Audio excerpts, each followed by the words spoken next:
Hello, beautiful light-filled souls. Trisha Barker here. Thanks to those of you who have signed up for my spiritual community. It's always wonderful to meet you in a reading or healing and to connect with you in groups. It's so much fun for me to get to know you. Today, my guest on this podcast is Peter Alessandria, who is an award-winning, internationally published photographer, filmmaker, and TEDx speaker. He's a former entertainment attorney, and his most recent project is Every Soul Knows: The Joy of Remembering Who We Really Are. And you can check out all of the extended interviews for free on his website and YouTube channel. I'm a part of the film, and it is a really amazing film and kind of the culmination of a lot of his own spiritual journey and his own interest. And it is such a pleasure to talk about the Course in Miracles, near-death experiences, and his work in this interview. So please do tune in. I think this is the best thing going on anywhere, to be in human form incarnated on Earth at this time. At the soul level, we decide in advance what characteristics, what personality traits, what challenges we want to take on. The soul chooses who it's going to be born to, what family it will belong to. And I've thought many times that I might be mandated to Earth. What did I do wrong? Why am I here again? I felt the power of my soul, the part of me that has always lived and will never die. I started to see this bright, bright light, this beautiful bright light directly above me. I was just being lifted up by love. If you could imagine absolute love and absolute peace, that's all you felt in this energy. That was one of the messages I was sent back with. Go back and tell them, life is eternal. That realm is sharp, clear, detailed, meaningful, powerful, filled with emotional truth and depth. When Nolan flatlined, what I experienced was Mary Fran coming across the veil, and she scooped Nolan up out of his physical body. And they had this exquisite reunion that you can only imagine between a mother and son. And suddenly I could breathe fine. I was incredibly conscious. I was more alive than I've ever been. For every 100 souls that qualifies to come down to Earth, and you've got to be an advanced soul to come down here, there's only one body. I said, I'm home. I'm finally home. I said that over and over. Time starts to slow down, almost collapse on itself. I began to surrender to the concept of dying. Everything that was temporal or physical or mortal about that soul was drawn aside, and I saw who he was, and I was in the presence of the divine. Every single person is this light walking around the center of their body, in the center of their energetic structure, in the center of their chakra system is the heart. It's the heart center. I also understood that was heaven, but this is heaven. If you want to be in heaven, you can just be there. 60 interviews, 38 questions, all in a groundbreaking documentary about the afterlife. Every soul knows the joy of remembering who we really are.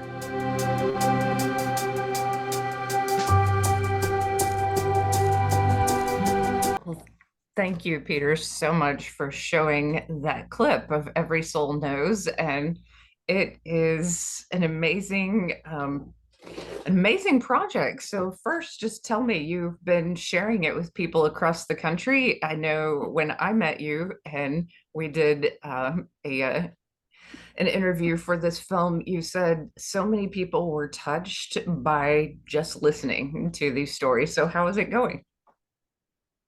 Yeah, well, so first, Trisha, thanks for having me on your podcast. Great to see you again, and looking forward to seeing you in a few weeks in Chicago. And yeah, it's been an amazing transformational experience, quite honestly, for me personally and for a lot of the people watching the film. So even though it's still not finished, believe it or not, I've been working on this for 2.5 years. I'm still doing some editing, and I'm actually have a couple more interviews, even though I thought I was finished. I have been showing the film, and I actually did an East Coast tour the beginning of the summer. So I went from I want to just start our conversation by giving a big shout out to IANS, the International Association for Near-Death Studies. IANS is a tremendous organization and a fabulous friend of the project. You know, this film would not be what it is without their help, you know, and just amazing group of people. So I'm so grateful and feel so blessed to have IANS helping me out with this project. I will be screening a 30 to 40-minute preview in Chicago for the film. Unfortunately, I didn't have a full time slot. I would need like 2 hours to show the whole film. But I'm going to do like a highlight reel. And again, just looking forward to seeing everybody there and hanging out with everybody and doing all that. Does that answer your question? It does. So I know that you've been traveling and IANS groups have met you, but I'm sure other people have showed up too, because this is a topic that appeals to a wide range of people who've lost people to grief or just people who are awakening. So have you had any particular stories from people who are completely agnostic, whose minds have cracked open a bit? Well, you know that so I kind of position this in terms of the presentation and the material as kind of like Afterlife 101. So this is for people who may never heard of a near-death experience, you know, or if they heard of a near-death experience, they're not familiar with the life review or, you know, whatever. So it's been a mixed crowd. The local sharing groups have been great, but it has been a mixed crowd. And another group that's really kind of picking up on the film and helping me get it out there is the Unity churches. So I'm actually going to be showing at the headquarters of Unity in Missouri just before the IANS conference. I'm actually driving. I'm driving from New Jersey to Kansas City and then to Chicago. And I have another screening on the way back in Toledo. I'm trying to get a couple of screenings on the way there to do like a Midwest tour with the film. But you know, we did a screening on Long Island a couple of months ago, and there was like an 85-year-old gentleman who, one of the great things about showing the film in person as opposed to just watching it online is we do a Q&A afterwards. So if there's people from the film that are there, they come up on stage. If not, it's just me. And we take questions from the audience or comments. And on Long Island, this 85-year-old guy stands up and he's like, that was amazing. That changed my life. He says, I never thought about all these things, you know, and completely changed my view of the afterlife. And the guy was lit. I mean, he was so lit up. It was amazing, right? So it's touching people, you know, and you know, people are being moved, people are crying, people are, you know, I get all kinds of emails now and messages from people who really appreciate it. It's been really important for me to present the stories like I'm not sensationalizing the near-death experiences. You know, there's no B-roll, and it's okay. I know other people choose to do it this way, but I chose not to. There's no B-roll of accident scenes or ambulances or operating rooms. You know, there's a few images that I included as B-roll to kind of that relate to the story that's being told. But other than that, and I want to help people who have dealt with the passing of a loved one, or maybe, you know, they're 85 years old and now they're facing their own mortality, or, you know, whatever it is. I want to help give people comfort, give people understanding, and maybe a new way to think about the afterlife. And here's the thing: we can't really change our ideas about life unless we understand the afterlife. Right? Because one of the main premises of the film is, you know, we're not who we think we are. And by the way, what's going on here is not really what we think is going on. You know, there's something much bigger happening, and we're much more than what we appear to be. And so, you know, one of the key concepts from the film is this idea that we're more than a body, right? And I think, and one of the things I like to do is draw from the different near-death experiences, including yours, to give people this sense of what it's like on the other side, not to satisfy curiosity or anything like that, but more to begin to transform our paradigm for who and what we are, right? So So it's very interesting. So not everybody's a believer. Case in point is my mother. So my mother, love my mother. We have a great relationship now. Didn't always, but we do now. And she's seen the film like 4 times now, right? And the first couple of times watched it, she almost couldn't look at the screen. And afterwards, she said, "Peter, I think it's great. You're doing a great job. I'm proud of you and all that. But you have to understand, I think this is all a big fairy tale." She's not a believer in the afterlife, right? To her, if it's not in the New York Times, it ain't true. It's not reality or whatever, She's very, I don't know if it's right brain or left brain, but she's very materialistic in her views, right? But we watched it again with her 2 sisters, my aunts, and one of my cousins and my cousin's fiance. We watched it again a few weeks ago, and it's been evolving. I'm changing it up and doing a different edit and all that. And she watched the whole thing from beginning to end. And at the end, she was the first one to sit up and start clapping. So I feel like I made some progress there. She still hasn't said I'm a believer, but at least now it seems like her mind is opening a little bit. And you know what? I say this at the beginning of the film, Trisha, I say, look, for those of us who haven't had this experience, a near-death experience, we're not going to really know until we get there ourselves, right? So don't take anybody's word for anything, whether it's in this film or in life in general. Instead, use everything that you see and hear to discover your own inner wisdom and your own highest truth, because that's what really matters, right? And you haven't seen the full film yet, I don't think, but I stopped the film 3 times, and we do a 2-minute guided meditation, right? Completely stop the film. And I say, in the guided meditation, I say, look, you've heard everybody else's point of view about this, whatever the topic is. Now, what's your truth? What's true for you, right? And people who've never meditated come up to me afterwards and say, that was amazing, and because at first I thought, it's not a regular, people are expecting, I don't know what they're expecting, but I've never been to a film where they stop the film and ask the audience to meditate, even if it's only 2 minutes. But people are, yeah, people are responding to that. And so that's my thing. I don't want anybody to take my word for it. I'm not trying to convince anybody, including my mother, of anything. I just want to present what may be, for some people, a completely different way of looking at this whole subject, Well, subject matter. I'm curious how you came up with the title, because telling my story and hearing, many people tell their story at IANS, I think what participants often say is they recognize a part of the story. Their soul recognizes a part of their story. And in your title, Every Soul Knows, I think that's what NDE stories are sparking in people, is remembering, maybe pre-birth memories or just this inherent knowing. Yeah, well, and the subtitle is the joy of remembering who we really are, right? And so it is I believe, again, other people may feel differently, but my take on all this is it is a process of remembering. And I said the joy of remembering who we really are, because I think the greatest moment, I really do believe this, the greatest moment of joy that we can experience while we still think we're in this body is that moment when we remember who we really are, right? When we recognize, oh, all right, I'm not just this body. I'm something much, much greater than that, right? Something that is eternal, something that goes on forever, something that, not only immortal, but divine.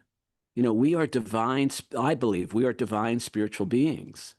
And so it's that remembrance, I think, that changes everything, And so trying to plant some seeds here, and your story and other people's stories are that gateway to doing that.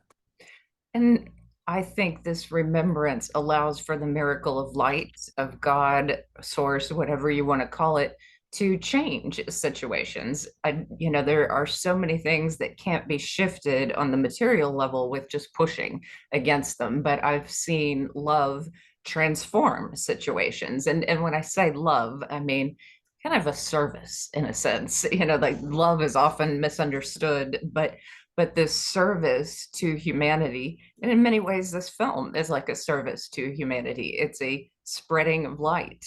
It changes real problems in people's lives and in society. And I've seen it in action, you know, many, many times. And I think that's the joy of remembering your soul. I'm kind of curious, and I know some of your story, but for the listeners, did you ever think you would be on this path? Like, what brought you in life to making this film? Because I think we are often pushed, spirit pushes us to do things that are outside of our comfort realm, and that's part of the journey. Well, funny you should say that. Don't go away.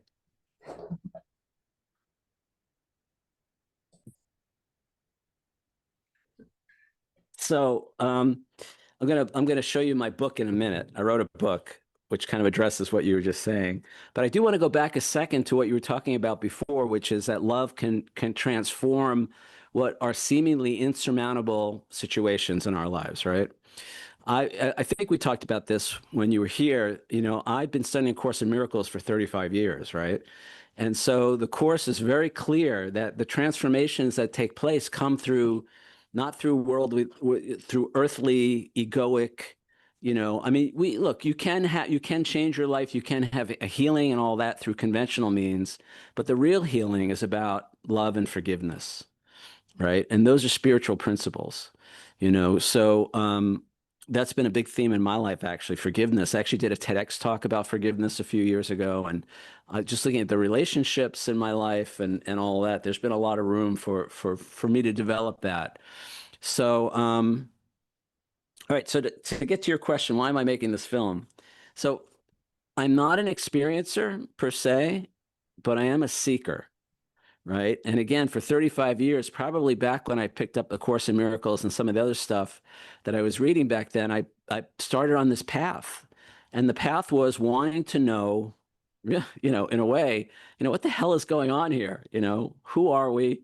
Where do we come from? And what happens when we're done with this life, right? These kind of existential, can never say that word, questions. And so I've been searching and seeking, and I've done all kinds of things in the last 35 years, you know, from workshops, retreats, seminars, reading everything I could get my hands on, having a meditation practice, 12-step. Actually, 12-step work was very powerful for me in terms of connecting with a higher power and believing in a higher power and believing that a higher power believes in me, you know, because I think that was a big part of feeling disconnected, dissociated from God, from source, from a higher power. So it's been that ongoing journey. And then more specifically, to kind of bring it to the present day, in 2019, so in 2008, I changed careers. So I was living, I grew up in the New York City area. I went to law school. I went to business school. So I have a law degree. I have an MBA. I studied economics and business. And I decided when I was done with grad school, I wanted to move to Los Angeles to work in the film business. I wasn't even sure why, other than, you know, so I went to school in Buffalo, New York. 4 years in Buffalo, New York. I was done with the winter. So I literally bought a one-way plane ticket for LA, found a job in the film business and worked as an entertainment attorney for almost 20 years, right? And while I was doing that, you know, this was in the 90s, you know, and one of the things that was happening then was the independent film world was kind of happening, and the Sundance Film Festival was getting popular. And the other big thing that happened at that time period was the advent of digital video.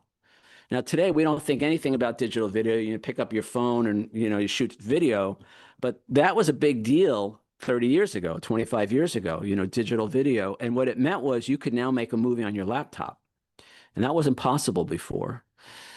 So what happened was I was working as an attorney, but I started hanging out with all these filmmakers, and I just got the bug, you know, and I had never really done anything creative in my life. I was never artistically inclined. I was never musically inclined. I mean, I had no real creative outlet. And when I started meeting these people and finding out how films were made and all of that, I just got this bug and I became an amateur filmmaker. So, you know, my day job was working for the, you know, the production companies or whoever I was working for, but my nights and weekends were spent learning the filmmaking process. And eventually that turned into the still photography process. And so in 2008, I lost my law practice in the global financial crisis. So I don't know if you remember that time, but it was pretty brutal. And in a matter of months, 20 years of legal work was gone, right? And I really came to a crossroads. What was I going to do with the rest of my life? And I'd been doing, a lot of the metaphysical stuff and the law of attraction and visualizations and all that. And I thought, and I had read books like Do What You Love and the Money Will Follow. And I thought, well, maybe this is my opportunity, because I was totally passionate about photography and filmmaking. The legal stuff was fine, but it was never really my passion in life. I'm really grateful that I went down that path, because it's really served me in a lot of ways. I made a good living actually doing that, but it was never really, I didn't have the passion for it like I do for the filmmaking and the photography. So your soul wasn't into it. my soul wasn't into it. So, and by that time I'd gotten pretty good, right? I didn't take classes, but with digital photography and digital videography and filmmaking, you get instant feedback, right? So, okay, what does this lighting setup do? What happens if I change the camera angle? And I just learned by doing, right? So now 2008, 2009 rolls around, and I decide I'm going to leave the law behind and follow my passion for filmmaking and photography. I also decided to move back to the East Coast at that time. My parents were getting older. I don't have any kids of my own, but my sisters were having kids, and I was constantly flying back for birthdays and dance recitals and, holidays. So I just moved back to the East Coast, where I am now. And for 3 years, almost 3 years, nothing happened, right? I set up some websites. I told everybody I'm now a professional photographer and filmmaker. And I had all these excuses, I had all these reasons, basically, which, first was the economy, right? The economy was still in the tank, and it was terrible to start a new business. And I realized, all right, maybe that's not it. And then I thought, well, it must be because I don't have a formal education in art or photography, right? Or filmmaking. And then I looked around me, and I had met some other photographers at that point, and they didn't have a formal education. So I thought, all right, maybe that's not it. At one point, Trisha, I was convinced that it was because I didn't have the latest and greatest camera equipment, right? Eventually, I realized the problem wasn't out there. The problem was in here, right? And I was terrified to put myself out there as a creative person.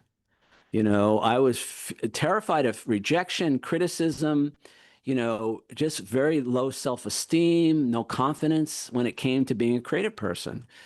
And so what happened was, after almost 3 years, the money started to run out. I'd saved up a bunch of money, and now the money was almost gone. And it was like, all right, if I'm really going to do this, I have to take action. I got to get off the couch, get off my butt, and face all my fears and push through all the stuff that I was not willing to do before.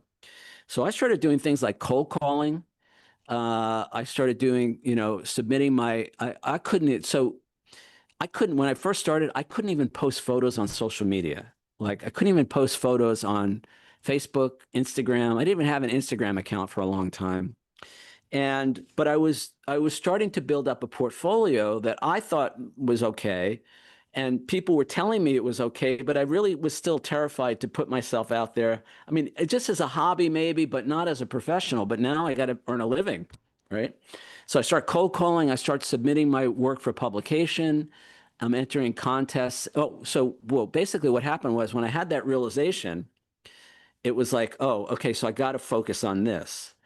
And so I started doing all the things that I was unwilling or afraid to do, which was, I started doing visualization, affirmations. I started really looking at my thinking, because I recognized the only thing that was standing between me and everything that I wanted were my negative thoughts and beliefs, primarily about myself.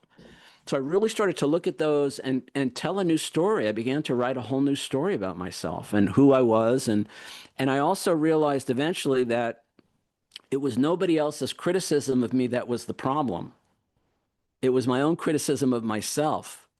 So a big part of my journey was going from being my own worst enemy to my own best friend, learning how to become my own biggest cheerleader and my own biggest advocate and my own, and I realized after almost 2 years of cold calling, one day I realized nobody ever hung up on me in 2 years. Nobody ever hung up on me. Everybody was really nice. In fact, I guess some of them felt sorry for me because if they weren't interested, they gave me the name of another company to call and all of that. And yet, before, during, and after every phone call, I was terrified. I had all this anxiety and all this stress. And I realized that it was because before, during, and after every phone call, I was beating the hell out of myself. All this negative thinking, who do you think you are? You're not, nobody's going to want to hire you. You're an imposter. You're a fraud. what do you think you know? All that negative programming was coming out. So it's my own criticism that creates the fear. Fear equals resistance, and resistance means I don't do what anybody needs to do to start a new business, right? So eventually I got through a lot of that. And I really worked on that. And I got an action partner, and I found ways to support myself and to take those healthy risks of putting myself out there as a creative person. And Trisha, I went from somebody, within a year or two, I went from somebody who never won an award for anything in my life to somebody who's won more than 75 awards for my photography. I went from somebody who was afraid to post photos on Facebook, literally, to somebody whose photos have been published in newspapers, in magazines, online, around the world. Like millions of people have seen my work, right? And the only thing that changed was how I saw myself and how I treated myself as a result of that. So the reason I got up a minute ago was because I wrote a book about all that, right? And the title of the book is Be Bigger Than You Think You Are: Overcoming Our Self-Imposed Limits to Have the Life We Want. So I recognize that, what I'm doing now, and I'll get to how I got into this film specifically in 1 second, but I realize all of this has been me being bigger than I think I am, not letting my limiting thoughts and beliefs hold me back. But in order to do that, I have to learn how to love myself. This is ultimately, it's written as a book on, how to achieve your goals and change your career and all that, but it's ultimately a book on how to love yourself. It ties into what near-death experiencers see, which is we're light and we're love and we're a part of God. So how could we possibly think badly of ourselves? We're a part of that light. That's the great healing. Of course, everyone is, not just us. Like in that moment, right. You're with God and you're like, wow, I'm so important and I'm so loved. Yeah, and then everybody is too. And and that's the beauty of what you learned is like the fear is a dampening and a distortion of God. You know what it is for me, at least, and I see this a lot, especially with creative people. It's this, I'll use the word disease. It's like a disease of unworthiness, right? Not good enough. Nobody's going to like it. And not only aren't they going to like it, but then I'm going to feel ashamed. I'm going to feel unworthy. I'm going to feel bad. And that is the antithesis of who we are as spiritual beings. It's a direct opposite. So when I speak about this near-death experiences, for instance, there's usually 3 elements that I hone in on, and I will come back to how I got to the film in a second. But one of those elements, which you so beautifully, talk about in your experience, is this sense of unconditional love. We're loved by our Creator in a way that has no limits, right? And we don't have to earn it, right? And it's just because of who and what we are. And it's a feeling that's unlike anything that we ever experience in the physical realm, right? I think you said this, and a lot of people say there aren't even really words in our language to describe what this felt like. And again, it's not even that we feel love, it's that we are love, and we are loved, and we are lovable. So that's really important. And, I don't have kids, but I have 8 nieces and nephews, and I try my best to have those kids feel valuable and worthy and important. And I think without that, and that's just healthy self-esteem, without that, it's very hard to accomplish anything in life, I think. So and part of that widening of possibility of what you're talking about is the more we realize we're connected to everyone, the more we realize, oh, we're sparking a light in others, that, your film sparks awakenings in others. If you're bringing through light and creativity and you love what you're doing and that's your soul calling, then, ultimately you don't even care about who doesn't get it. It's about who gets it, that you're spreading that light. And it's, yeah, it's part of life. And the cycle of life truly is to widen one's sphere of influence. Yeah, and I'm really detached now as to what people think about me or what they think about my work. It's like even with this film, there are people who love it, and I know there are people who are going to love it, and there are people who don't love it. A lot of people are probably in the middle somewhere, and they're not quite sure what to make of it. I've had a few kind of newbies to the whole spiritual thing. They kind of look at me afterwards and say, it's a lot to think about. It's like. So I'm kind of detached from all of that, and there's a lot of freedom in that. But so this is so now I'm winning awards. I'm traveling the world. I got hired by this fireworks company, and they sent me all over the world to photograph. This is a guy who went to law school. I didn't even take like an art appreciation class in college. I never took a photography class, and now I'm traveling the world photographing the performances, the whole thing. And people are saying, and then I started doing some speaking engagements, like local photography clubs, and in 2017, I actually was invited down to South America, to Colombia, and I spoke at a bunch of colleges down there. So now I'm telling my story about how I transform my career, right? And people kept saying, you got to write a book. Right. And I'm saying, yeah, one day I'm going to write a book. Now I'm too busy. I'm winning awards. I'm traveling the world, right? The whole thing. 2019 rolls around and I'm in California. Actually, for the first time, I'm back since I left. And I was doing a photo shoot for a client in LA.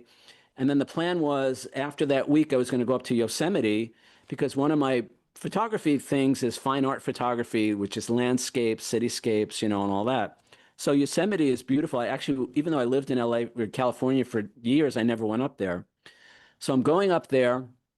I literally get to the visitor center right at the park. And it was a 4-hour drive and I really had to go to the bathroom, and I get out of the car and I'm looking for a restroom, and I go in the visitor center and I tripped. I like caught my leg on a curb. It was hidden by these vending machines. And I didn't even fall, but somehow I tore my calf muscle in that moment, right? And I don't know if you've ever torn a muscle, especially a calf muscle. It is like the most painful thing you can ever imagine, right? And it was so painful, and it was completely out of the blue. I mean, one minute I'm fine, and now I can't even put any weight on my foot. I can't walk. I can barely stand, right? And I'm like, what the hell just happened? But in that moment, you'll appreciate this. I heard very clearly in my head, now you can write your book. It wasn't now I can write my book. It was now you can write your book, right? And I call that a moment of clarity. It's the only time, and I'm attributing that to my guides. It's the only time I've had that I'm aware of that kind of direct communication. But in that moment, Trisha, I knew that I had to write my book, right? And somehow I didn't go to the hospital because I knew I had actually had the same injury on my left leg like 5 years earlier. I knew exactly what it was. I was also like 30 miles from the nearest hospital. So somehow I managed to get to the hotel. The guy behind the counter saw me hop in, really. I told him what happened. I said, I need a pair of crutches. Can you find me some crutches? Within 20 minutes, I had a pair of crutches.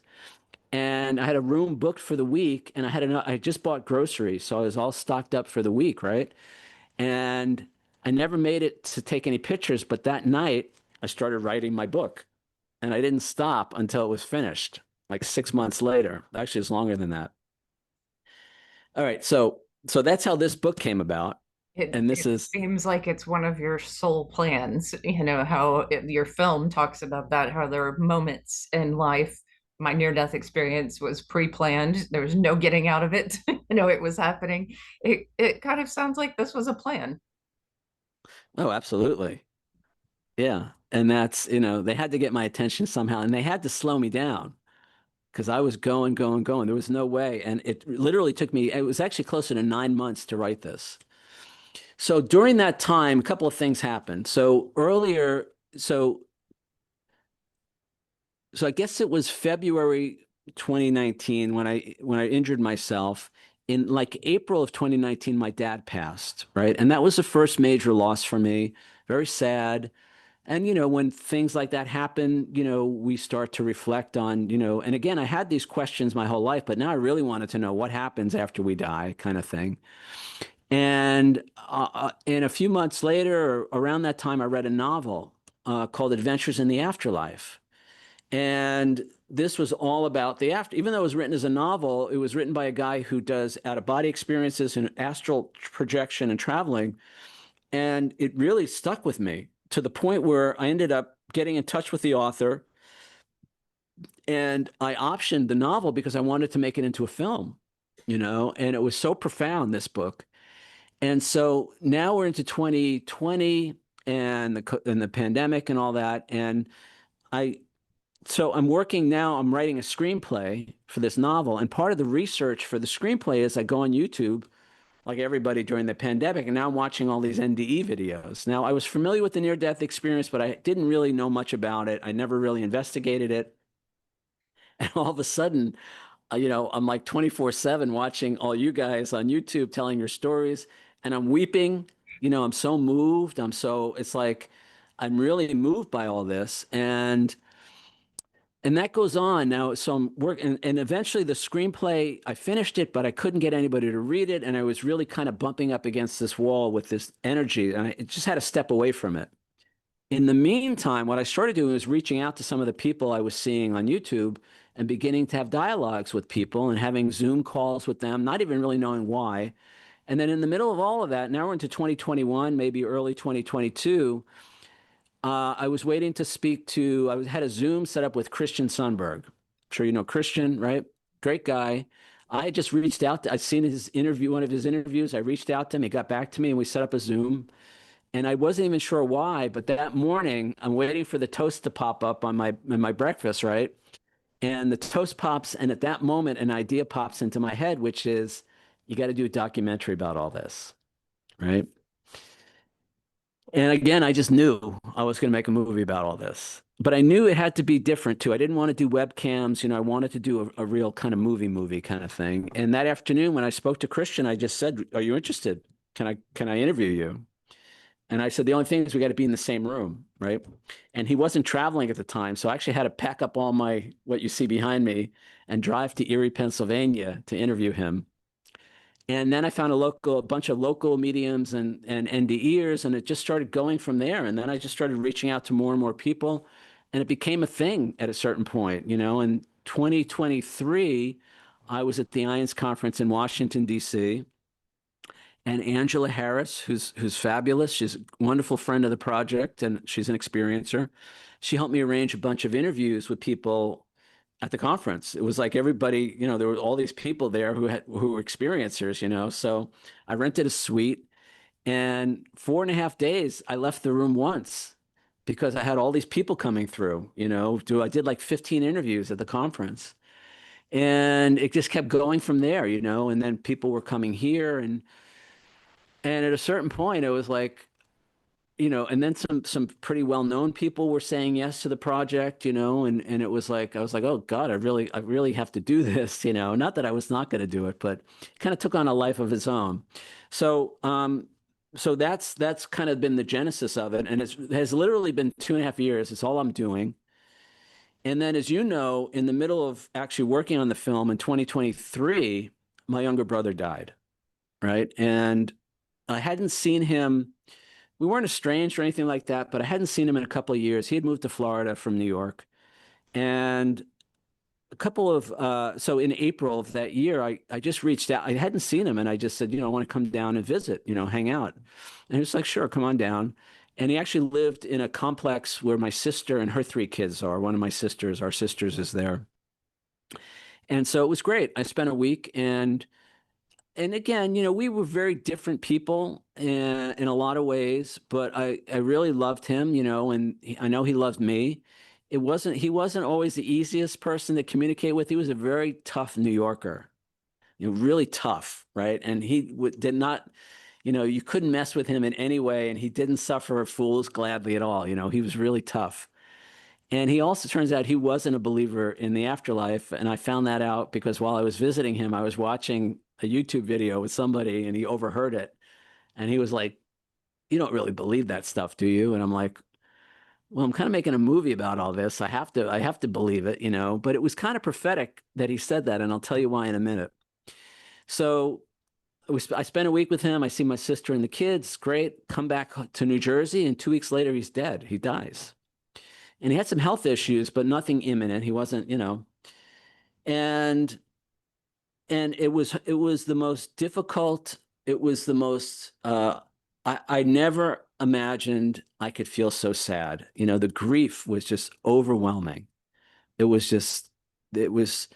It's hard to put to words, you know. I never, when my dad died, that was sad, but this was so beyond anything, you know. And I ended up going back to Florida to help my sister with his estate. He wasn't married, didn't have any kids, so it was just me and her. And he was a coin collector. He had thousands of coins all over the house, and they were worth some money, but we had no idea, you know, there was no inventory anywhere. That we had no idea what anything was worth. I ended up spending almost 3 months down there with her, going through all that. And we were both grieving, and it was just brutal. It was just, and I ended up staying in his house. And it was just, it was the most difficult time in my life. And at a certain point, Trisha, I was just going to kind of give up on everything. You know, I was going to give up on the film. I've just felt like, how could God allow this kind of thing? You know, and here I am, you know, for 35 years asking these questions and studying and then meeting all you guys, all the near-death experiencers, and finding out how wonderful heaven is. And I was still devastated. There's not another word, to the point where I could almost not get out of bed, you know? And what happened was I ended up finishing up down there. I came back to New Jersey, and I started watching some of the interviews that I had done that I hadn't edited yet. And I kind of got back into the film, and it was the film that helped me pull through all that grief and move through that, you know? But It what makes was, sense because the only healing is spiritual healing. Like I always remind people, even if you've had an NDE, you are still going to grieve physically when you lose someone that you love. You know, food doesn't taste the same. You go through an actual shutting down of your own system, a depression, because that connection is physical and real to a family member, to a loved one. And yet as soon as the spirit comes through, then there's a little bit of healing. So yeah. Have you heard from your brother on the other side? well, yeah. Well, yeah. So when I got the call initially, I was with a medium, and I was ignoring my phone. It was vibrating. She said, "You should really answer your phone." And I said, we're in the middle. She said, "Answer your phone." And it was my sister calling me to tell me that my brother had passed. And then he's come through a bunch of times, you know, when I'm with somebody. And it's a little ironic. So what happened was, two things happened. So number one was I had all this grief, right? And I realized that it was, I'm convinced now that this was part of our soul's journey together, that it was planned this way. Because what happened was, up until that point, I was probably 75, 80% in on the idea that there is an afterlife, life is eternal, but there was still maybe a little bit of doubt. And then when he died, I was forced, and I realized I'm bringing this film to the world saying life is eternal, there is no death. I was really forced to decide, how much do I really believe this? And I knew I had to be all in. And it was that experience that forced me to make that. And now I can look at anybody in the eye and say with 100%, 110% certainty, there is no death, right? We are eternal spiritual beings. There is a beautiful afterlife. Everything that the NDEers are telling us, I know, it's not even a belief. I know that that's the truth, right? But I wasn't there before he passed, right?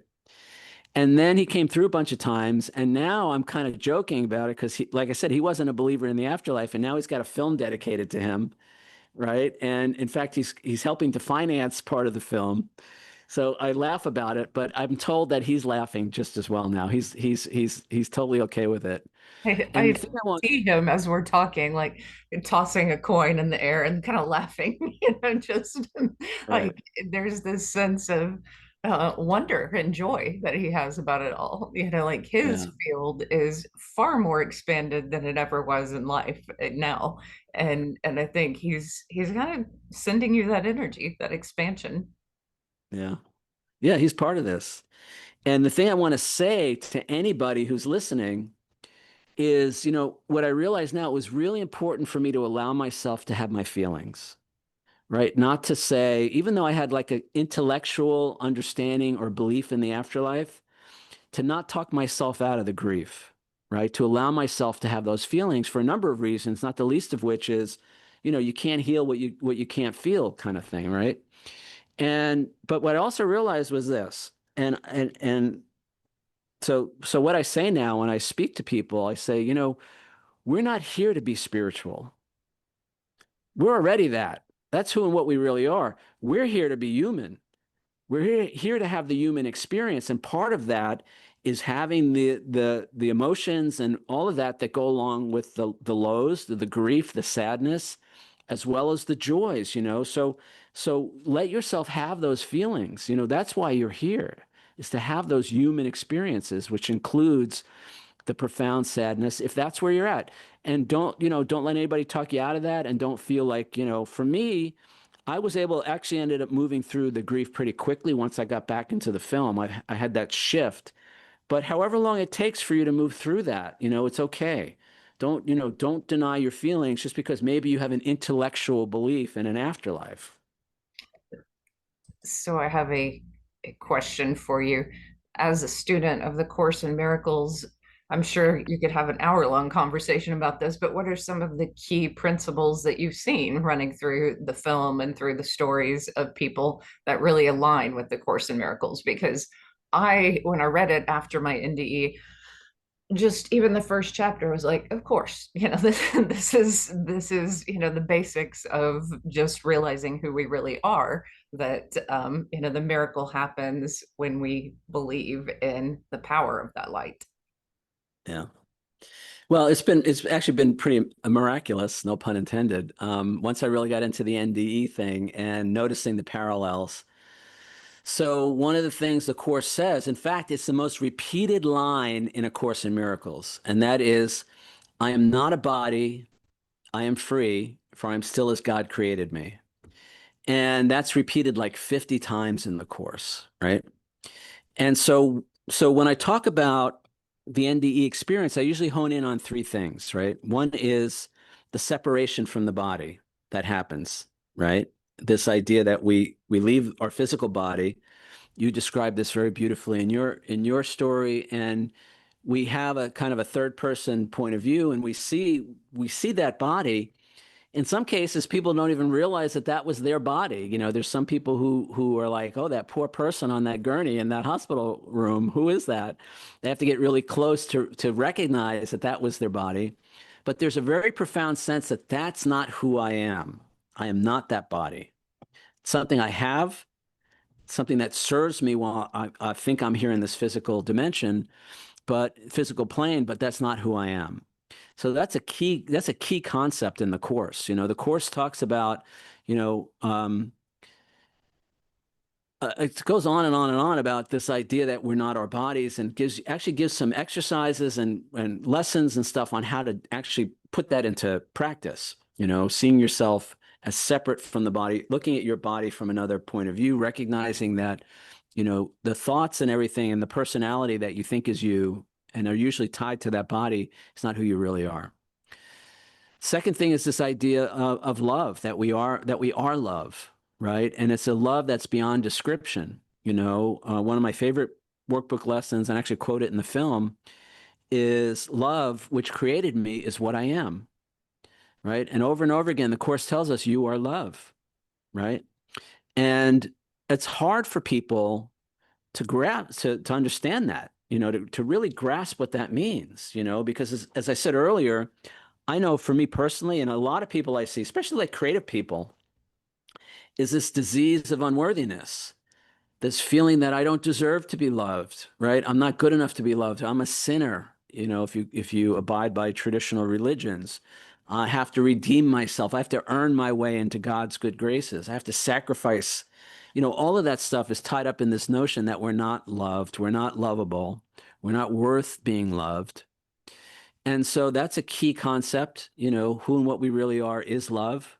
And the last one that I focus on again, which from the near-death experience which parallels really nicely with the Course, and actually this is so related to love is this idea of peace, right? The Course talks about its goal. I think the quote is, the motivation for this course is the attainment and maintaining of a state of peace, right? And then today, the workbook lesson I was doing today is I want the peace of God. Well, every NDEer, when they talk about, they separate from their body, some of them go into the void, the tunnel, into the light, they're in heaven. There is this profound sense of peace, right? You said it, all the fear is gone, all the conflict is gone. It's just peace, right? So that's part of this. And then the last part is the idea of oneness, of unity, right? And this idea, again, many people who have experiences, they talk about feeling connected to everyone and everything, not knowing, Anita Moorjani in her story, she talks about, I didn't know where my soul ended and another soul began, right? Paula Rand in his story, he talks about, this sense of, it wasn't just, we're all one. It was this profound, deep knowing that we were all part of the same greater whole. We're all connected in a very divine and profound way. Not that we're the same, but we are. There is this underlying unity, connectedness, oneness, and so that's a major theme in the Course. Course talks about heaven. Heaven is the awareness of perfect oneness and the knowledge that there is nothing else, nothing within the oneness and nothing outside of it, and it's this idea that we are one with God, and there is only God ultimately, and we're all a part of that. That's who and what we really are, right? So there's many, many parallels, and I guess that's why I love the Course, and that's why I love, the work that I'm doing now with this film. Yeah, I often tell people that when you're just in the middle of a problem or you've been harmed or victimized in some way, you can't jump to forgiveness at that point. It takes a pulling out, a very far away vision. And that's what the near-death experience gives you, is this greater distance, I think, from everything, where you do see the thread of oneness with everyone. And you see that most people are good at the core of their hearts, that they are light, that most people are. That's what they are, that it's situations and life and fear and stress and pain and mental illness and struggle that dampens who they are. And so when you pull out and get the long view, it's a lot easier to forgive, because there's a depersonalization of this happened to me, and it's more like, hey, we're healing something and coming into oneness. And I think that's the bigger message that I keep getting around, even like causes in life, the things that are most important to me, I pull out and I go, really, we're all just moving toward oneness and healing. Yeah. Well, of course, and then forgiveness is a huge theme in the Course. Forgiveness, the Course says our function here, as while we're in this body, is forgiveness. There's no other function. We have no other purpose than to forgive. And we cover that in the film. One of the questions I ask in the film is, how do you define forgiveness? And the longest chapter in my book is chapter 7, and it's on forgiveness, right? And that's been a big theme in my life.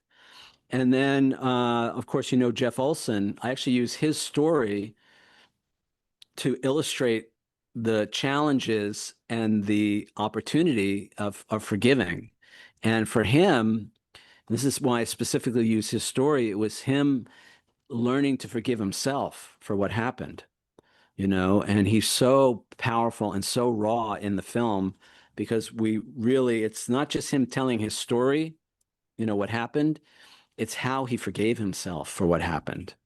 And that's when people lose it in the audience in the film. They just start crying because it's so touching, and it's so human, right? And it's so raw, and so yeah, forgiveness without forgiveness, we don't have a chance, really. And until you understand what forgiveness really is, and again, I cover it in my book, but we also talk a lot about it in the film.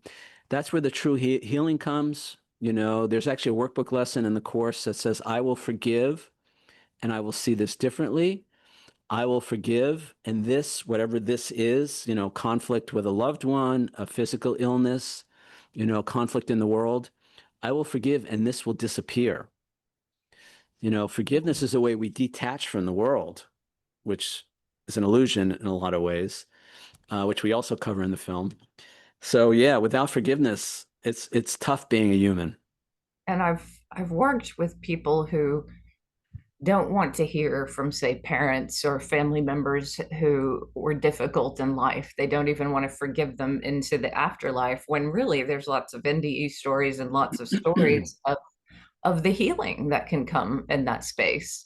I have worked with this, though, with some people who've accepted it and gone, okay, let's step into it. And what's amazing is life changes in various ways. So you see, like, souls are sometimes stuck without that forgiveness, and they go on to learn more and to experience more in the afterlife, and to finally send that healing back to people here, that energy and that power that was taken, that I think sometimes resentment keeps us holding on and not growing, and forgiveness is that balm that allows people to grow both in the afterlife and here. Yeah, I mean, it's the Course of Miracles talks about our cherished grievances, right? And that keeps us stuck, really keeps us stuck. Now, there's a lot to say about forgiveness, so, and again, we cover this really well in the film, and I cover it really well in my book. Forgiveness is not what most people think it is, right? So first of all, we're not just giving people a pass on their behavior, right? It's not about letting people off the hook. I say, when I talk about the topic, I say, you can forgive somebody and still call the police if that's what you need to do to stay safe in that situation. Forgiveness doesn't mean we become a doormat for somebody else, right? And again, the longest chapter in the book is forgiveness, but the longest section in the forgiveness chapter is on boundaries, having healthy boundaries, right? Which is how we take care of ourselves and our relationships while we're here in these bodies. So it's not about giving people a free pass. It's not about saying what you did is okay. Forgiveness is really about, first of all, something we do for ourselves. We're not doing it for the other person. And it's something that it's about releasing, which is what you were saying a second ago. It's about releasing the other person, releasing the feelings and the energy of resentment and grievances and feeling victimized and all of that. And we do that for ourselves. It frees us, right? And it can be as mundane as, whatever the little, somebody cuts you off on the highway and you just bless, instead of cursing that person, you bless them, right? Or, if you've had some kind of an abuse situation or whatever in your life, or, criminal activity, it could extend all the way to that. But I firmly believe there's no freedom without it, without some way of releasing that energy and understanding, it's, well, we could talk all day about forgiveness, but it's really, it's that shift in perception that the Course talks about. It's the same situation, the same people, but now you see it differently. And you see it, we choose to see it through the eyes of the Holy Spirit, the eyes of Christ, the eyes of love, the eyes of forgiveness. It's nothing really changes, at least not right away. Now, I will say in my life, a lot has changed in the world that I see, right? But I've been working on this for years, right? So it may or may not happen quickly, but it will change. But again, the only thing that's really changing is our perception of the situation. Yeah, that is so true. And it's, with forgiveness, I feel like when people are in conflict, it's I'm right, you're wrong. No, you're wrong. You're wrong. You're right. It's just this back and forth of projection, and when you forgive, that person doesn't have anything to butt their head against. And a lot of times it allows them to do some self-reflection, because there's no other thing to do other than look at the self. And so in the afterlife we have life reviews, but in life I think when you take your energy back and you flow with life, then there is a reaction, there is a healing. And that's, it may not come right away, and it might not come until the afterlife for some people, but it shows up, there is a healing. I know, and the Course says this, and I believe it. There is really no other way to heal. I mean, you can't really have a complete healing without that forgiveness, right? And a lot of it is just taking our power back. I mean, as long as I feel victimized, I'm giving my power away in that situation to the other person or the situation or whatever. And there's no way, and now I'm entangled with that. I can't have a different experience because the other person has to change for me to feel okay when I'm in that victim mode. Now, again, it's not to say we're not condoning somebody else's inappropriate behavior. And we're not condoning our own inappropriate behavior, because one of the biggest things I learned in the 12-step world was to recognize where I had harmed people, So there was as much for me to forgive in myself as there was for me to forgive in other people, and then ask other people to forgive me, right? Isn't the So, 12-step program so humbling? Like we can see our oh grievances, our God, resentments from our perspective, and then we're like, oh God, but I did that. That's horrible.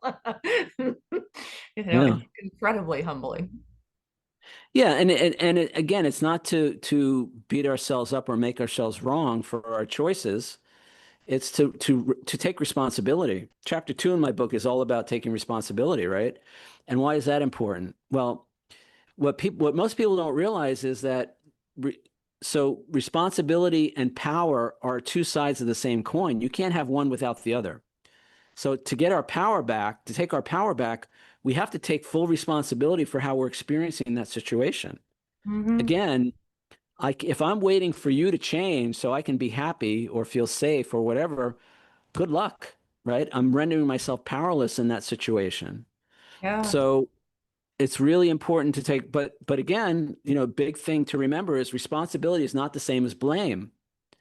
So by taking responsibility, it doesn't mean I'm beating myself up, making myself wrong, feeling guilty for what I did. It's about being accountable and then taking my power back, right? And doing what I need to do to make my amends and to set things right. There's a lot of power in that. People don't realize that. Oh yeah. And I make light of things, but because I see the humor in things, but what I know of recovery programs and what I know of forgiveness from, the work I've done in my own life is there is a little bit of humor in seeing your part. Like there truly is. I mean, like you can't go like, I'm drinking because you're lying. I'm drinking because you're an asshole. I'm drinking because you're terrible. I mean, at some point you got to go, why are you harming yourself? Like because other people are bad. Like stop harming yourself. And that's all that God or the source ever said about anything I did to myself was like, treat yourself better, love yourself more. It wasn't a condemnation of any of that I did. It was more just like, oh, why don't you love yourself? It's sad that these things happen in childhood, or it's sad, but you don't have to harm yourself because you were harmed. And I think that's the lesson I've taught students is you don't have to keep harming yourself because you've experienced harm. That's not what you deserve. That's not your light. That really you kind of start with forgiving the self for harming this or continuing to harm yourself. Yeah, ultimately, all forgiveness is self-forgiveness, right? And that's why I say this is a book about how to love yourself. This is about self-love, self-forgiveness. So an interesting example is, we talk in the film about what's the purpose of the physical plane, right? Why are we here, right? And why would a soul choose to leave heaven? Heaven is so wonderful and joyous and beautiful and all that. Why would we come into this hell, which is the physical experience, right? And,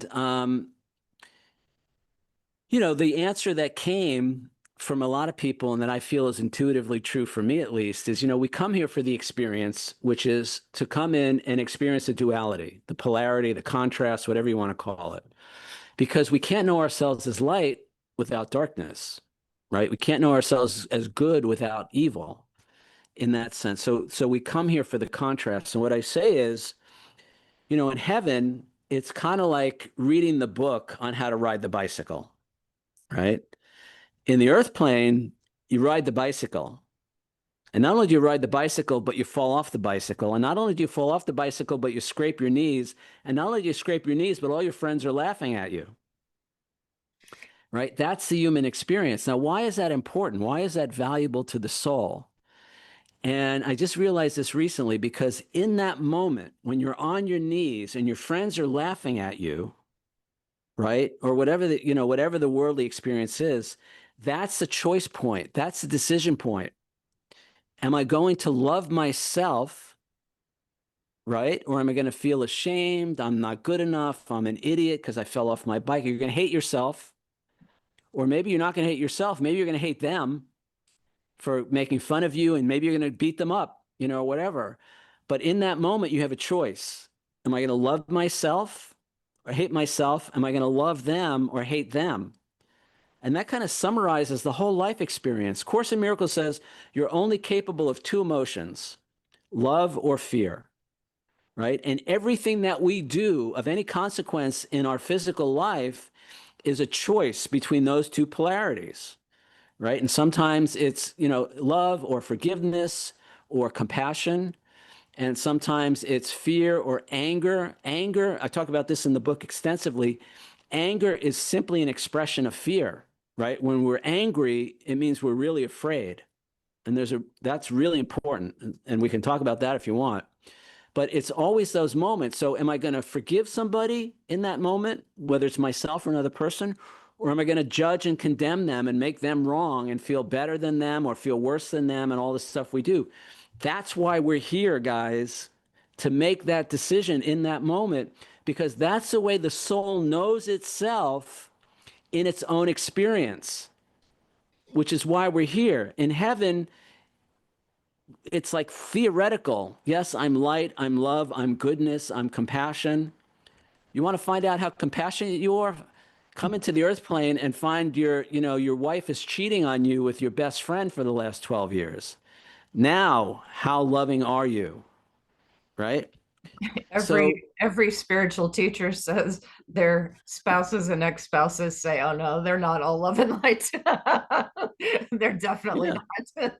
You know, we are learning. Even those of us who are teaching this are still growing and still learning. And I think that's perhaps why we reincarnate. You know, I've talked to so many souls on the other side that want to come back, and it's because they want to take all that knowing and all that brilliance and try to hold on to more of it this time, and just kind of, it's almost like they're running a race against their own best time, and they're like, in this next life I'll remember more, I'll push harder, I'll be more loving, I'll bring more of that light here. Right. And that's why we have the veil of forgetting, right? Because without the veil, this would be a pointless experience, a meaningless experience. Just like if you know the answer to on the final exam, if you know all the answers, you know, the first few times it might be fun or whatever, but eventually it's going to make that a meaningless experience. There's no point in it if you know all the answers. And the veil, what it does for us is it makes this experience real and meaningful, right? We have a real experience in an unreal environment. One of the questions in the film, you know, is the physical plane an illusion? The answer is yes. However, that doesn't mean it's not meaningful. It's not valuable. And it is a reality, but there's a greater reality kind of thing. And the good example there is, you know, you go to the movies and you sit in a theater, right? You know, at some level, you know that actually never happened. It was all done in a soundstage. And, you know, as a filmmaker, I know what goes into making a movie. None of that shit ever really happened. Those actors are getting paid millions of dollars to feel something that they're not really feeling. And yet, if the film is good, you have an emotional, physiological response to that. You experience, you're moved. That's why they call it movies, guys, because people want to be moved when they go to see a film. That's a real experience. Those emotions, the sadness, the joy, the terror, those are all real experiences in an unreal environment. And even theater, even a stage causes us to feel and lose ourselves. And that's what that's what this felt like during my NDEs. The minute I saw it, I was like, theater. This is all just theater. We're just playing parts. And I remember like thinking, oh, that's an odd thing to say, but there is a 5D reality. There's a reality way beyond 5D, I think, but the basics is that we are assisted by angels, we're assisted by our loved ones and guides. There's so much more going on behind the scenes. And when people just stick to the 3D and this shell in the physical world, oh my God, it's so boring. I think for near-death experiencers, especially, it just isn't a fun conversation. Like there's what's going on behind the scenes. That's what's interesting. So Franco Romero, all right, Franco's in the film. I don't know if you know Franco. When he talked about, so we were talking about this, and he says, it is literally a play. You sit with these on the other side. You're with all these souls, and you decide who's going to play what role. Who's going to be the bad guy? Who's going to be the good guy? Who's going to be the spouse? Who's going to be the business partner? And it's like we take on these roles and we agree to play these roles. But of course we have to forget that. Otherwise, again, it's pointless. And we forget that because that's where and where the contrast, which is another word for conflict, comes in, is now we have to choose. Got to make a choice. We're kind of forced to choose, to decide. And if you remember Conversations with God, Neil Donald Walsh, 30 years ago, every act is an act of self-definition. Every choice defines who and what we think we are. So that's why this world is filled with choices. Everything is a decision. Everything is a choice. And that's how we define who and what we think we are in this lifetime. So in a way, we can be grateful for the conflict. We can be grateful for the darkness because that allows us to know ourselves as light. And then Trish Farrell, who's a local medium here in New Jersey, when I interviewed her, she says, at the end of this lifetime, so you go to Broadway, you watch a play, at the end, they close the curtains and then they open the curtains and the whole cast is standing, holding hands, and they all take a bow together, right? And they all raise up their arms, and then, the curtain comes down again. And she said, that's exactly what it's like in the afterlife. Everybody, the villain is best friends with the victim, and again, we talk in the film, we talk about soul contracts and soul families, and everybody was saying the people who agitate you the most in this life are the people that love you the most on the other side. We're just playing these roles. Now, again, and we say this in the film because this is really important, it's not to minimize anybody's suffering in this world. It's not to condone abusive behavior. We're not saying any of that is okay. And what we're saying in the context of a loving universe, maybe there is some value, some benefit in that experience. And by the way, when we make those choices, we're not these physical bodies and these egoic minds and personalities. We know who we really are, and we know that nothing that happens in this physical experience leads to any permanent damage or injury or loss. Everybody's made whole, and you said this so beautifully in your interview.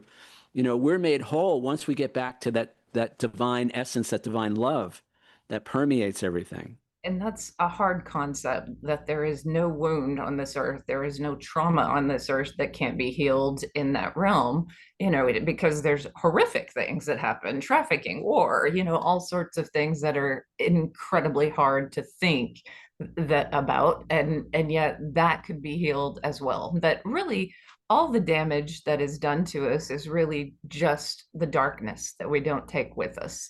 And I think that's another important part, that it's not the truth, and I think that aligns with the Course. It's not the truth, it's the lie, that we are to remember, we are the light we spread because of these things. At this point in life, when I have a soul connection with someone, I'm like, oh no, friend or foe, what's this going to be? Because the foe is usually going to push you to become more, to move, to really grab on to your mission. Like the people who hurt us sometimes force us to make difficult choices that need to be made in our lives. Yeah, I mean, that seems to be the purpose of those relationships, to have that transformation in some way. And I have to say, this is a dark place, man. I just the last month or two, I've really kind of, for better or worse, kind of dived into what's really going on in this world behind the seemingly going on behind the scenes. You talk about trafficking. I had no idea, and not only that, it's who's doing the trafficking. It's horrific.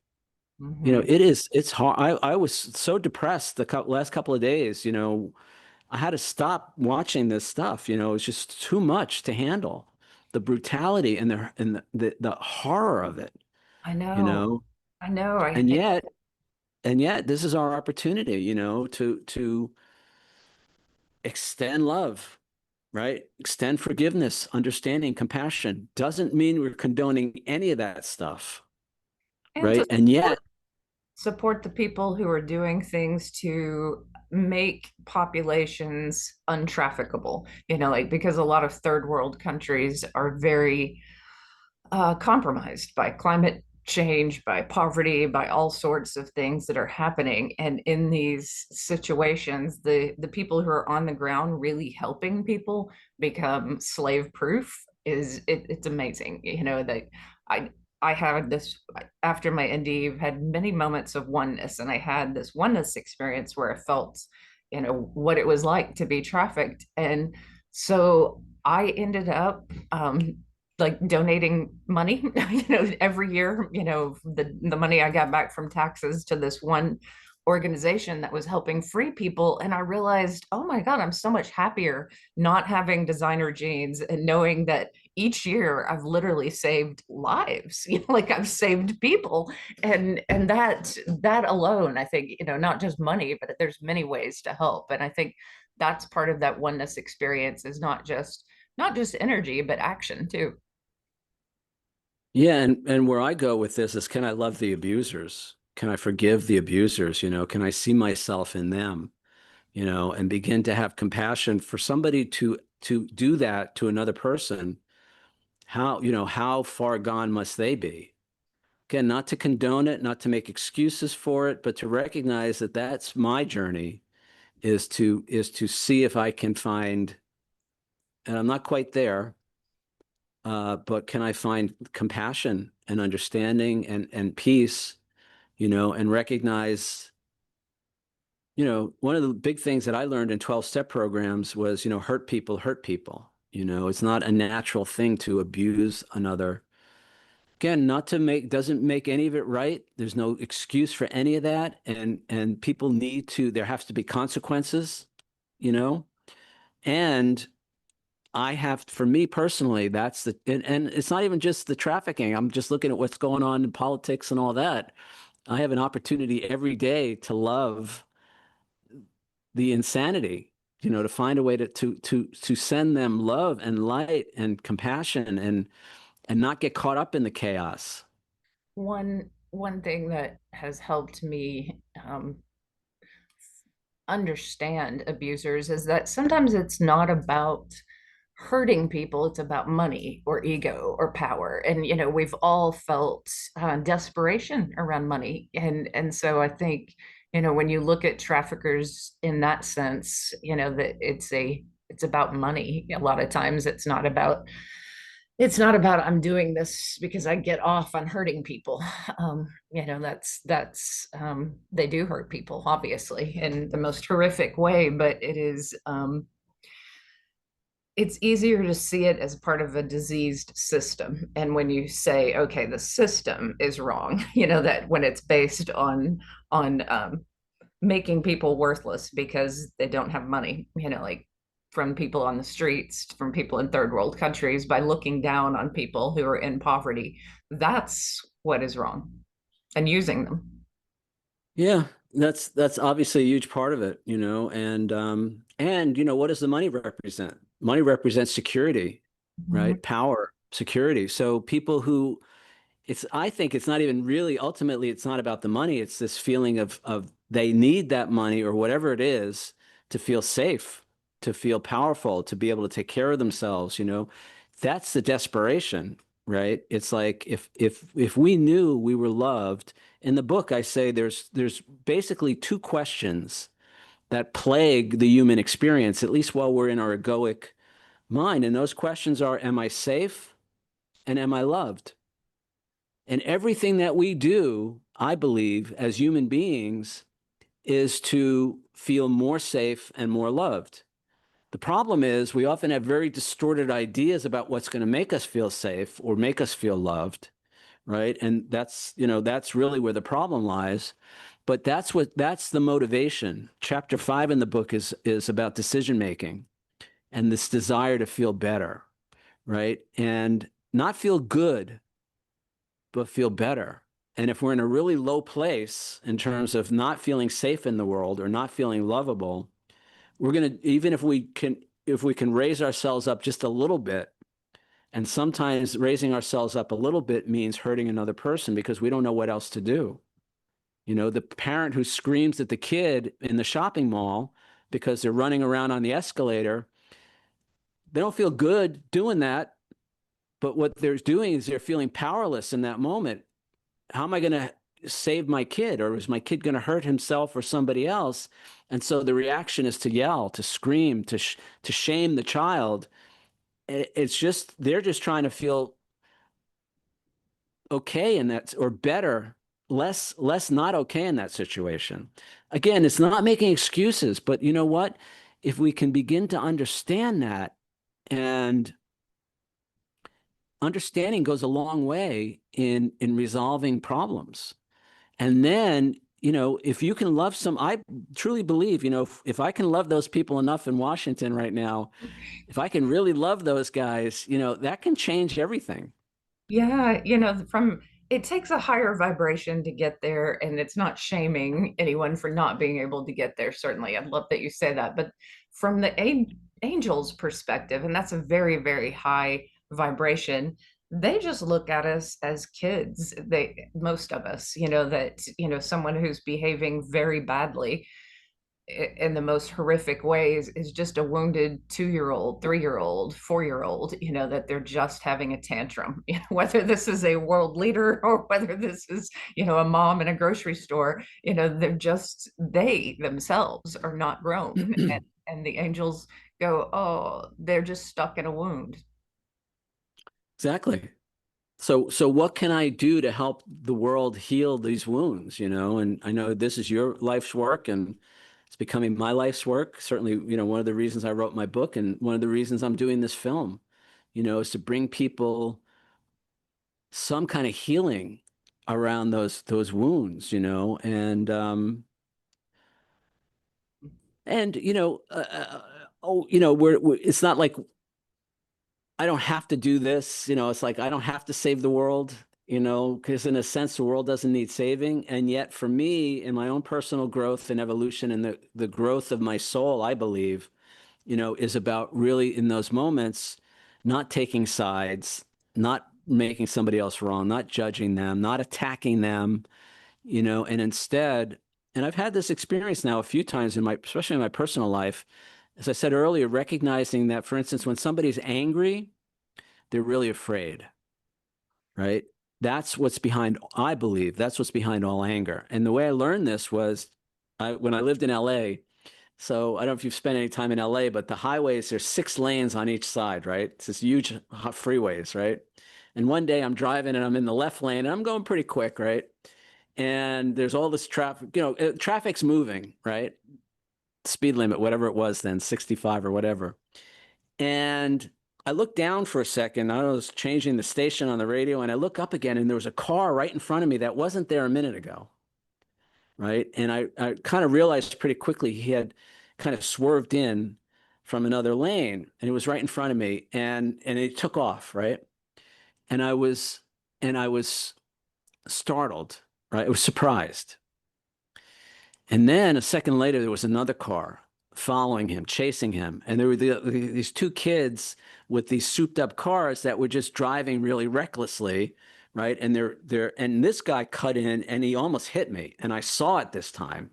And when I saw it, I felt the initial feeling was fear, right? It was like, literally like this, right?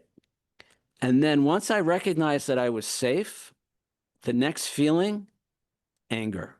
I was furious, and to the point where I went after these guys like an idiot. I'm thinking, so what am I going to, and luckily I lost them. But that was very instructive to me. It was like, first I felt the fear. And then once I saw that I was not in direct danger, the next feeling was anger. And it was overwhelming anger. So I had an experience recently in my personal life with a neighbor, and the neighbor did something, and it was scared me. It was the middle of the night. Something happened, and it was really upsetting. It was terrifying, right? And then when the immediate situation passed, I got angry. I was pissed, right? So, and this had happened before with this relationship. And so the next day I was gonna send him a letter. I was gonna do something and tell him how angry I was. And I realized, that's just gonna make him defensive. And that's just gonna escalate the conflict that's already there between us, right? So instead, I actually put a letter together, and I told him how I was concerned, I was afraid. I expressed to him how I felt unsafe, and I was concerned about him and his family, and I was concerned about my safety. I never accused him. I never blamed him. I never attacked him. All right. And a day or two later, I got a response that I would have never gotten from him if I had attacked him. And he apologized, and he promised he was never going to do it again. And you know what? He never did it again. And I think it might have actually launched him into some kind of recovery for alcoholism or whatever, it was a turning point for him. And it all happened because I didn't attack him back. Instead, I expressed, without blaming him, I told him that how I was feeling, which was basically I was afraid and I was concerned for him. Changed the whole dynamic of the relationship. Yeah, generally, that's one of the main lessons I've learned from the other side in teaching all these years is just show concern for problem students. And they're no longer problem students, because the minute you show concern, their whole life opens up and they seek help in different directions and they get help. And that's that love of God coming through. That's that love of the angels kind of diffusing the problem. Beautiful story. Well, I think we have to end here, but Peter, we could go on and on and on with these metaphysical conversations. The after show is sometimes better than the show. But I have loved it, and thank you so much for doing the work that you're doing and putting this film out there. And I'll see you soon at the IANS conference. I'll drop all your links and the IANS link and everything below. Yeah, in case you're listening at home, all right, the website is everysoulknows.com, 3 words. Check it out. There's a preview there you can watch. There's all the interviews. One of the things I did is I made everybody's full interview available on the YouTube channel and on the website, because even though I have like 5 hours of content, some people only going to get a few minutes of screen time. So I wanted to make sure everybody's full interview is available for free. There's no subscriptions. I'm not even taking donations. I even cut out the ads, the mid-roll ads on the YouTube videos, so you don't get interrupted. You can watch their full interview. And if you watch the film, message me. I want to know what you think about it. Yeah, definitely. Well, thank you everyone for watching, and thank you, Peter. It has been a pleasure.